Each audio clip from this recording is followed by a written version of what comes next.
मित्रों, आप सभी को रक्षाबंधन की बहुत बहुत शुभकामनाएं। आज मैं आपके लिए इस वीडियो के माध्यम से रक्षाबंधन की एक महत्वपूर्ण कथा लेकर आया हूं, जिसमें एक ग्वाले के बेटे के तोता बनने का पूर्ण वर्णन करने वाला हूं। मित्रों, एक समय भगवान शिव और माता पार्वती कैलाश पर्वत पर विश्राम कर रहे थे। तभी माता पार्वती भगवान शिव से कहती हैं, हे स्वामी, आज मेरे मन में कुछ प्रश्न उठ रहे हैं। कृपया मेरे इन प्रश्नों का उत्तर देकर मेरे मन की जिज्ञासा को शांत कीजिए। तब भगवान शिव कहते हैं, हे गौरी, तुम्हारे मन में जो भी प्रश्न उठ रहे हैं उन्हें निसंकोच होकर पूछो। तुम्हारे हर प्रश्न का उत्तर देना मेरा पहला कर्तव्य है। फिर माता पार्वती कहती हैं, हे स्वामी, मेरा पहला प्रश्न है कि यह रक्षाबंधन किसके प्यार की निशानी है, और मेरा दूसरा प्रश्न यह है कि भाई बहन का प्यार कैसा होता है। पृथ्वीलोक पर समस्त बहनें अपने भाई की कलाई पर रक्षा का एक धागा श्रावण मास की पूर्णिमा तिथि को क्यों बांधती हैं। मेरा आपसे तीसरा प्रश्न यह है कि भद्रा काल में बहनें अपने भाई की कलाई पर वह रक्षा का धागा क्यों नहीं बांधती हैं। हे प्रभु, मैं इन्हीं प्रश्नों को लेकर बहुत चिंतित हूं। तब भगवान शिव कहते हैं, हे गौरी, आज तुमने बहुत ही अच्छा प्रश्न पूछा है जो हर मनुष्य के लिए कल्याणकारी सिद्ध होगा। इसलिए मैं तुम्हें इन प्रश्नों का उत्तर एक छोटी सी कथा के माध्यम से बताने वाला हूं। इसलिए पूरे ध्यान से इस कहानी को अंत तक सुनो, और जो कोई मनुष्य भी इस कहानी को पूरा सुनता है उसकी हर मनोकामना पूर्ण होती है। इसलिए दोस्तों, आप लोग भी इस कथा को पूरा जरूर सुने। आधा अधूरा सुनने की गलती कभी मत करना, क्योंकि आधा अधूरा ज्ञान बहुत ही खतरनाक सिद्ध होता है।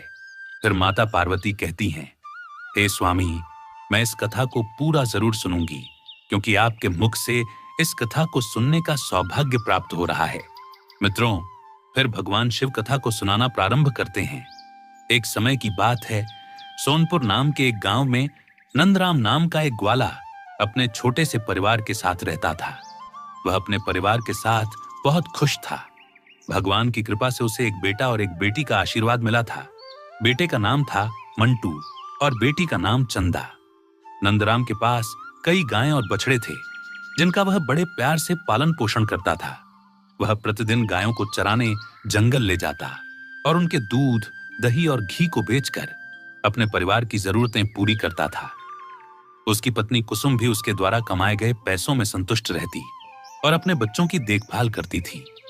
लेकिन दोस्तों, अचानक ही एक दिन उनके जीवन में बड़ा संकट आ गया। कुसुम गंभीर रूप से बीमार पड़ गई। बीमारी इतनी गंभीर थी कि उसका निधन हो गया। अब नंदराम के ऊपर अपने दोनों बच्चों मंटू और चंदा की पूरी जिम्मेदारी आ गई थी। कहते हैं कि यदि पिता का निधन हो जाए तो मां अपने बच्चों का पालन पोषण कर लेती है, लेकिन जब मां नहीं रहती तो पिता के लिए यह काम बहुत कठिन हो जाता है। यही कारण था कि नंदराम को भी बहुत कठिनाइयों का सामना करना पड़ रहा था। जब वह गायों को चराने जंगल जाता तो बच्चों के लिए भोजन तैयार नहीं कर पाता। उस समय चंदा की उम्र 10 साल थी और मंटू 8 साल का था। कुछ समय यूं ही बीत गया। फिर नंदराम ने अपने बच्चों की देखभाल के लिए दूसरी शादी कर ली। अब घर में उसकी दूसरी पत्नी फूलवंती आ गई, जो स्वभाव से बहुत क्रूर थी। उसे नंदराम के बच्चे बिल्कुल भी पसंद नहीं थे। वह नंदराम से केवल दिखावटी प्यार करती थी। नंदराम उसकी बातों के जाल में फंस गया और उसके साथ खुश रहने लगा। अब वह फूलवंती की हर बात मानने लगा और इस प्रकार कुसुम के बच्चों की उपेक्षा होने लगी। धीरे धीरे समय बीतता गया और बच्चे बड़े हो गए। मंटू अब 16 साल का हो गया था। फूलवंती उसे बिल्कुल पसंद नहीं करती थी। एक दिन वह नंदराम से कहती है, आप क्यों रोज गाय बछड़ों को चराने जाते हैं? अब मंटू बड़ा हो गया है, अब से वही जंगल जाकर गायें चराएगा। जब मंटू ने यह बात सुनी तो वह बेचारा रोज सुबह जंगल जाने लगा और गाय बछड़ों को चराकर शाम को घर लौटने लगा। चंदा अब बड़ी हो चुकी थी। वह घर का सारा काम करती, झाड़ू पोंछा, रसोई और छोटे छोटे काम सब कुछ अकेले संभालती थी। उसका भाई मंटू रोज सुबह सुबह गाय बछड़ों को जंगल में चराने ले जाता और देर शाम लौटता। जब मंटू लौटता तो चंदा उसके लिए पहले से खाना बनाकर रखती थी। वो अपने भाई को अपने हाथों से खिलाती और जब तक वो खा ना ले खुद खाना नहीं खाती थी। कभी कभी वो जंगल से थका हुआ आता तो चंदा उसकी थकान को देखकर चुपचाप पानी का लोटा उसके सामने रख देती और कहती, थोड़ा बैठ जा भैया, मैं खाना परोसती हूं। दोनों में बहुत गहरा अपनापन था। मंटू भी अपनी बहन का बहुत ख्याल रखता। जब भी कहीं से कुछ अच्छा मिलता, जंगल से फल हो या कहीं से मिठाई, तो पहले चंदा के लिए लाता। दोस्तों, चंदा भगवान शिव की बहुत बड़ी भक्त थी। वह प्रतिदिन शिवजी की पूजा करती थी।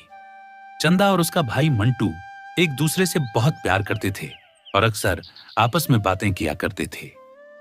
एक दिन उसका भाई मंटू अपनी बहन चंदा से कहता है, बहन, मुझे समझ में नहीं आता कि पिताजी को क्या हो गया है।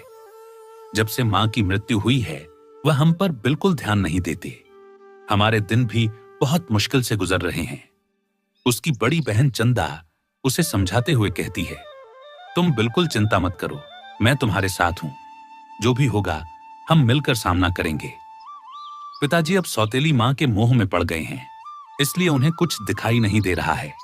ये कहकर वह अपने भाई मंटू को सांत्वना देती है। मित्रों, फिर भाई कहता है, दीदी, मुझे मां की बहुत याद आ रही है। अगर आज मां होती तो वह हमें कितने प्यार से खाना खिलाती। दोनों भाई बहन अपनी मां को याद करते हुए रोने लगे।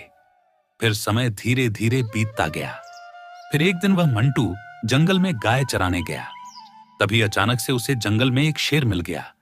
डर के मारे वह दौड़कर एक पेड़ पर चढ़ गया और उसने शेर से कहा, शेर भाई, तुम मुझे क्यों खाना चाहते हो?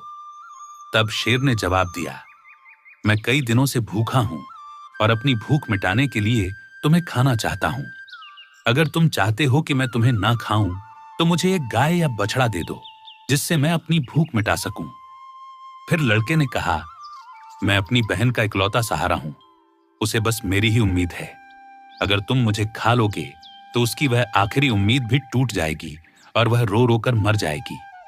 मेरे पिता और सौतेली मां मुझ पर अत्याचार करते हैं, लेकिन मैं अपनी बहन चंदा की उम्मीद को टूटने नहीं दे सकता। अगर तुम्हें मुझे खाना है तो मैं अपने माता पिता से पूछकर बताऊंगा। तब शेर ने कहा, ठीक है, कल अपने माता पिता से पूछकर आना। मित्रों, फिर मंटू शाम को घर गया और अपने पिता नंदराम से कहने लगा, पिताजी, आज मुझे जंगल में एक शेर मिला था। परंतु उसके पिता ने उसे डांट दिया और वह रोने लगा। उसने रोते हुए अपने पिता को पूरी बात बताई कि शेर उसे खा जाएगा या फिर गाय और बछड़े को। फिर उसकी सौतेली मां फूलवंती भी ये बात सुन रही थी और उसने कहा, गाय और बछड़ा कम नहीं होने चाहिए, क्योंकि उनके दूध से ही हमारा घर चलता है।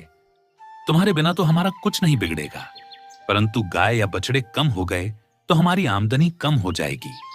इसलिए इससे अच्छा है कि शेर तुम्हें ही खा जाए। फिर मंटू दुखी मन से अपनी बहन चंदा के पास चला गया। उसकी बहन ने उसे खाना खिलाया और पूछा, भाई, आज तुम इतने उदास क्यों हो? तब लड़के ने पूरी बात बताते हुए कहा, मेरी प्यारी बहन, आज जब मैं जंगल में बछड़ों को चराने गया था तो वहां एक शेर आ गया। उसने मुझे खाने की बात कही, लेकिन जब मैंने तुम्हें बेसहारा बताया तो उसने कहा कि वह गाय और बछड़े खा लेगा। मैंने उसे खाने से मना कर दिया और कहा कि मैं कल पिताजी से पूछकर बताऊंगा। तभी उसने मुझे जाने दिया। और जब मैं घर पहुंचा तो पिताजी से यह बात जब मैं कह रहा था, तभी अपनी सौतेली मां आ गई और गाय बकरी के बदले शेर को मुझे ही खाने को कहने लगी। इसलिए ही मैं उदास हूं। मुझे पता है कि कल वह शेर मुझे फिर मिलेगा और मुझे खा जाएगा। बहन, अब तुम ही बताओ, मैं क्या करूं? फिर उसकी बहन चंदा उसे समझाने लगी, तुम तो मेरी जिंदगी का आधार हो भाई। तुम्हारे बिना तो मैं जीने के बारे में सोच भी नहीं सकती। अगर तुम्हें कुछ हो गया तो मैं भी जिंदा नहीं रहूंगी।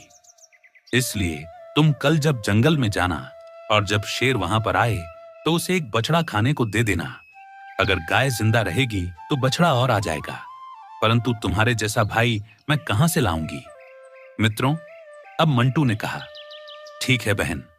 दूसरे दिन मंटू जंगल में गया तो शेर उसका इंतजार करता हुआ मिला। शेर ने कहा, कहो, तुम अपने माता पिता से आज्ञा लेकर आए हो या मैं तुम्हें खाऊं? तब मंटू ने सारी बात शेर को बताई और कहा, मेरी बहन चंदा ने कहा है कि तुम एक बछड़े को खा लो। फिर शेर एक बछड़े को लेकर अपनी गुफा की तरफ चला गया और मंटू खुशी खुशी अपनी गाय चराने लगा।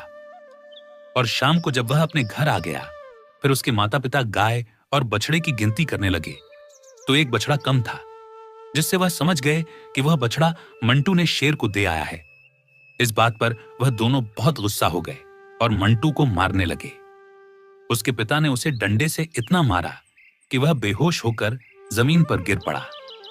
तब उसकी बहन चंदा ये सब देख रही थी और उसको बहुत गुस्सा भी आ रहा था कि मेरे भाई को बिना किसी दोष के मारा पीटा जा रहा है, लेकिन वह कर भी क्या सकती थी। जब उसके माता पिता चले गए तब चंदा ने अपने भाई मंटू को उठाकर कमरे में ले गई और उस पर पानी के छींटे मारने लगी। जब वह होश में आ गया तो उसे पानी पिलाया, खाना खिलाया और दोनों भाई बहन बहुत देर तक रोते रहे। फिर चंदा ने कहा, भाई, अब तुम्हारा यहां रहना खतरे से खाली नहीं है। मेरे पास मां की एक निशानी यह अंगूठी है। तुम यह अंगूठी पहन लो और यह घर छोड़कर चले जाओ। अगर तुम जीवित रहोगे तो मुझे उम्मीद रहेगी और हम कभी ना कभी जरूर मिल जाएंगे। कम से कम हम अलग होकर भी साथ तो रहेंगे। अब मंटू की समझ में बहन की सारी बात आ गई थी। उसने कहा, बहन, तुम ठीक कह रही हो, लेकिन मैं तुम्हें यहां अकेले छोड़कर कैसे चला जाऊं? हमारी सौतेली मां तुम पर भी तो अत्याचार करती है, तुमसे सब काम करवाती है, मारती पीटती भी है। तब चंदा ने कहा, भाई, अगर तुम ठीक रहोगे तो मैं सब सहन कर लूंगी, लेकिन तुम यहां से चले जाओ। फिर मंटू अपनी बहन की बात मान लेता। फिर अब बहन एक धागा उठाती है और उसको अपने भाई की कलाई पर बांध देती है। अब वह बहन अपने भाई मंटू से कहती है, भाई, ये मेरी निशानी है। जब भी हम मिलेंगे तो ये देखकर एक दूसरे को पहचान लेंगे। तुम ये धागा टूटने मत देना। फिर मंटू ने कहा, ठीक है। जब दोनों भाई बहन बातें कर रहे थे तो उनकी सौतेली मां उनकी यह सब बातें सुन रही थी। तब वह मन में सोचने लगी, अच्छा, आज ये बात है, अब मैं मजा छका कर ही रहूंगी। फिर जब वह लड़का और लड़की सो गए तो सौतेली मां ने अपने पति से कहा कि मुझे तो इस लड़के का मांस खाना है। तब पति ने कहा, ठीक है, अगर तुम्हारी ज्यादा इच्छा हो रही है तो मैं अभी इसका मांस लेकर आता हूं। उसका बाप स्त्री के मोह में था, इसी वजह से वह निर्दय बाप इतना कठोर हृदय का हो गया कि उसने अपने बेटे मंटू को उठाया और बाहर ले गया। उसके बाद कुल्हाड़ी से उसके छोटे छोटे टुकड़े कर दिए। फिर टुकड़े लेकर अपनी पत्नी के पास आया और बोला, ये लो, खा लो। तब उसकी पत्नी ने उन टुकड़ों की सब्जी बनाई और चावल बनाया। फिर उसने एक थाली अपने लिए और एक पति के लिए लगाई। तभी उसके मन में विचार आया कि अरे, मैं उस बहन को कैसे भूल सकती हूं? आखिर भाई बहन का बहुत गहरा प्यार था ना। अब इस प्यार में इसे इसके भाई का मांस तो जरूर खिलाना चाहिए। फिर सौतेली मां ने चंदा को बुलाया और एक थाली उसके लिए भी लगाई और कहा, खा। तब बहन सोचने लगी कि इतने प्यार से तो मां ने कभी मुझे खाना नहीं दिया, जरूर कोई बात है।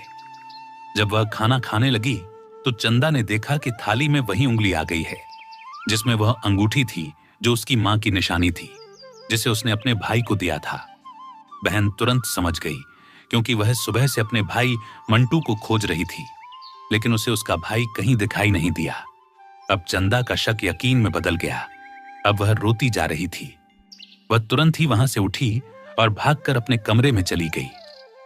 तभी उसे बड़े बुजुर्गों की बात याद आई कि किसी इंसान की मुक्ति तब तक नहीं होती जब तक कि उसकी अस्थियां नदी में विसर्जित नहीं होती। फिर उसने सोचा, मेरे भाई की भी तो मुक्ति कभी नहीं होगी, ये लोग तो उसे मारकर खा गए। तभी उसने वह उंगली उठाई और चलते चलते वह नदी के किनारे पहुंच गई। चंदा उंगली को अपने हाथों में लेकर जोर जोर से रोने लगी और भगवान शिव को याद कर रही थी। हे भगवान, आपके होते हुए ऐसा कैसे हो सकता है? मेरा भाई मुझसे कैसे दूर हो सकता है? मेरे साथ ऐसा नहीं होना चाहिए था। मित्रों, क्योंकि चंदा रोज भगवान शिव की पूजा किया करती थी और सोमवार का व्रत रखती थी और हमेशा भगवान से यही प्रार्थना करती थी कि हे भगवान, मेरे भाई की रक्षा करना। उस दिन भी वह रोते रोते कह रही थी, हे भोलेनाथ, मेरा इस संसार में कोई भी नहीं है। एक भाई था, उसे भी तुमने ले लिया। मां को तो पहले ही छीन लिया था। अब मैं किसके लिए रहूंगी? मैं अब अकेले कैसे रहूंगी? अब मैं भी इस नदी में कूदकर अपनी जान दे दूंगी। फिर उसने वह उंगली नदी में डाली और भगवान भोलेनाथ से प्रार्थना कर कहने लगी, हे भोलेनाथ, मेरे भाई को मुक्ति देना। वह जहां कहीं भी है उसकी आत्मा को शांति मिले। मित्रों, फिर जैसे ही चंदा नदी में कूदने वाली होती है तो उसने देखा कि जो उंगली उसने नदी में डाली है वह तोता बनकर उड़ गया और नदी के पास एक पेड़ था, वह उस पर जाकर बैठ गया। फिर तोते ने कहा, बहन, तू क्यों दुखी होती है? मैं तेरा भाई हूं। बहन, तुमने यह बहुत अच्छा किया जो तुमने यह उंगली नदी में डाल दी। इससे मेरी मुक्ति हो गई और मुझे तोते का जन्म मिल गया। बहन, तुम चिंता मत करो, मैं तोता बनकर भी तुम्हारी हर तरह से मदद करूंगा। हम दोनों आपस में बहुत सारी बातें किया करेंगे। मित्रों, ये देखकर चंदा बहुत खुश हुई कि चलो, मेरा भाई किसी भी रूप में सही, पर मेरे साथ तो है। मित्रों, फिर चंदा घर लौट आई। सौतेली मां उससे सारा काम करवाती और बहुत खुश होती। वह मन ही मन सोचती कि अब इसका कोई भाई नहीं है, इससे पीछा छूट गया। लेकिन वह लड़की जल्दी जल्दी अपना काम निपटाकर बगीचे में जाती, जहां उसका भाई उसका इंतजार करता था। दोनों भाई बहन खूब बातें करते और वह भाई अपनी बहन को अच्छे अच्छे फल खिलाता था। सावन का महीना चल रहा था। लड़की सावन के महीने में पूजा पाठ करती थी और सावन सोमवार का व्रत रखती थी। पूजा के बहाने ही वह बगीचे में जाती थी। एक दिन उसके भाई ने कहा, बहन, तुम चिंता मत करना। अगर मां पिताजी तुम्हें यहां आने से रोकें तो मैं घर के बाहर किसी डाल पर बैठा दिखाई दूंगा। मित्रों, ये सुनकर बहन बहुत खुश हुई और मन से बहुत प्रसन्न रहने लगी। फिर एक दिन उसने अपने भाई से कहा, भैया, रक्षाबंधन का त्योहार आने वाला है, मैं तुम्हें राखी बांधना चाहती हूं। फिर तोता रूपी भाई ने सोचा, मुझे अपनी बहन के लिए कुछ करना चाहिए। यह मेरे निर्दय माता पिता के साथ रहती है और जो उन्होंने मेरे साथ किया कहीं मेरी बहन के साथ भी ना कर दें। भाई ने मन में बदला लेने का विचार किया और भगवान से प्रार्थना की, हे भगवान, मेरी बहन की रक्षा करना। इसके बाद वह तोता एक लोहार के पास पहुंचा और उसने कहा, पिता ने मारा, मां ने मरवाया, बहन ने खूब रोया, मैं हरियल तोता बन उड़ गया। मित्रों, लोहार को तोते की बात समझ में नहीं आई और उसने पूछा, तुम क्या कह रहे हो? मुझे कुछ समझ नहीं आया। तोते ने फिर वही बात दोहराई, पिता ने मारा, मां ने मरवाया, बहन ने खूब रोया, मैं हरियल तोता बन उड़ गया। मित्रों, फिर तोते को बोलते देखकर और उसकी बातों को सुनकर लोहार का ध्यान अचंभित हो गया और उसने कहा, हे तोते, तुम मुझे साफ साफ बताओ कि तुम क्या कहना चाहते हो। तब तोते ने लोहार को अपना पूरा वृत्तांत सुनाया, जिससे लोहार उसकी दुख भरी कहानी सुनकर बोला, हे हरियल तोता, तुम्हारी जिंदगी बहुत कठिन है। यह सुनकर मुझे रोना आ रहा है। बताओ, मैं तुम्हारे लिए क्या कर सकता हूं? अगर जरूरत हो तो मैं अपनी जान भी दे सकता हूं। तोते ने कहा, मुझे कुछ नहीं चाहिए, बस तुम मेरे लिए एक ऐसी कटार बना दो जो तलवार से भी तेज हो। फिर लोहार ने कहा, ठीक है भाई। और फिर उसने तोते के लिए एक तेज कटार बनाई। जब कटार बन गई तो तोते ने कहा, इस कटार को मेरे पंखों में छुपा दो। लोहार ने कटार को तोते के पंखों में छुपा दिया। फिर वह तोता वापस पेड़ पर आ गया और अपनी बहन से कुछ नहीं बताया। उसकी बहन चंदा उससे मिली, बातें की, साथ में भोजन किया और फिर वह घर वापस चली गई। मित्रों, फिर अगले दिन वह तोता एक सोनार के पास गया और उसने सोनार से भी वही बातें कही। बाप ने मारा, मां ने मरवाया, बहन सरासर रोई थी, मैं हरियल तोता बन उड़ गया। सोनार ने कहा, तुम क्या कह रहे हो? मुझे कुछ समझ नहीं आ रहा है। तोता फिर से वही बातें दोहराने लगा। सोनार को भी यह जानने की इच्छा हुई कि यह तोता क्या कहना चाहता है। उसने तोते से कहा, तुम सीधे सीधे बताओ कि आखिर तुम कहना क्या चाहते हो। फिर तोते ने सोनार को अपनी पूरी कहानी सुना दी। सोनार उसकी बात सुनकर बहुत दुखी हुआ और उसे तोते से गहरी हमदर्दी हो गई। वह भी तोते की कहानी सुनकर रो पड़ा। फिर सोनार ने पूछा, बताओ, मैं तुम्हारी कैसे मदद कर सकता हूं? फिर तोते ने कहा, भाई, रक्षाबंधन आने वाला है। मैं अपनी बहन को सोने के कुछ गहने देना चाहता हूं। क्या तुम मेरी बहन के लिए गहने बना सकते हो? सोनार ने कहा, बस इतनी सी बात? बताओ, क्या क्या बनाना है? तब तोते ने कहा, मेरी बहन के लिए गले का एक अच्छा सा हार बना दो। फिर सोनार ने तोते की बहन के लिए हार बना दिए। तोते ने उसे धन्यवाद दिया और कहा, भाई ये गहने मेरी गर्दन में डाल दो। सोनार ने गहने तोते की गर्दन में डाल दिए। फिर तोता उड़कर अपने पेड़ पर आ गया और उसने गहने उस पेड़ के कोटर में रख दिए। फिर धीरे धीरे समय बीतता गया और रक्षाबंधन का त्योहार आ गया, जिससे उसकी बहन उसे राखी बांधने आई। फिर दोनों भाई बहन बहुत खुश हुए। तोते ने अपनी बहन को वह गहने दे दिए। फिर गहने पाकर उसकी बहन बहुत खुश हुई और उसने पूछा, भैया तुम्हारे पास यह गहने कहां से आए? तोते ने कहा, मेरा एक सोनार दोस्त है, उसने मुझे ये गहने बनाकर दिए हैं। बहन खुशी खुशी अपने घर चली गई। जब उसकी सौतेली मां ने उसे गहने पहने हुए देखा तो वह जल भुन गई और उसे मारते हुए बोली, ये गहने तू कहां से चोरी करके लाई है? तब लड़की ने कहा, मां मैंने ये गहने कहीं से चुराए नहीं हैं। ये तो मेरे भाई ने मुझे दिए हैं, जो एक तोता है। लेकिन उसने अपनी मां को पूरी बात नहीं बताई कि उसका भाई ही तोता बन गया है। उसने बस इतना कहा, एक तोता है जो मुझसे बातें करता है और मैंने उसे अपना भाई बना लिया है। उसी ने मुझे यह गहने दिए हैं। फिर सौतेली मां सोचने लगी, ऐसा कौन सा तोता है जो इसका भाई बन गया है? जैसे तैसे मैंने एक भाई से पीछा छुड़ाया था, अब यह दूसरा भाई कहां से आ गया? अगले दिन वह मां उस तोते को ढूंढने जंगल में गई, जिससे वही तोता दिखाई पड़ा। उसने तोते को पकड़ने की कोशिश की, लेकिन तोता उसके हाथ में नहीं आया। जब वह थक हार कर बैठ गई, तब भी उसने कोशिश जारी रखी, लेकिन तोता उसकी पकड़ में नहीं आया। वह सोचने लगी, कैसे भी करके मैं इसे पकड़ लूं और मार दूं। इस तोते को ज्यादा भाई बनने का शौक है। वह सुबह से शाम तक तोते को पकड़ने की कोशिश करती रही, लेकिन तोते को पकड़ नहीं पाई।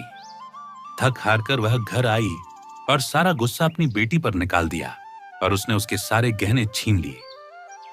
अगले दिन वह बहन अपने तोते भाई से मिलने गई। फिर तोते ने पूछा, बहन जो गहने मैंने तुम्हें दिए थे वे कहां हैं? तब बहन ने कहा, भैया मां ने वे गहने छीन लिए और मुझे बहुत मारा पीटा भी। अपनी बहन की यह बात सुनकर तोते को बहुत गुस्सा आया और उसने कहा, अब इनका पाप का घड़ा भर चुका है, अब इन्हें इसकी सजा मिलनी ही चाहिए। फिर वह तोता उस घर के बाहर एक पेड़ की डाल पर बैठ गया और इंतजार करने लगा कि उसके माता पिता कब बाहर आएं। जब लड़की बाहर कुछ काम कर रही थी, उसकी मां उसे डांट रही थी और मार भी रही थी। तभी उसका पिता भी बाहर आया और उसने भी लड़की को मारना शुरू कर दिया। यह सब तोता पेड़ पर बैठकर देख रहा था। वह यह सब सहन नहीं कर पाया और अपने सौतेले मां बाप पर झपट पड़ा।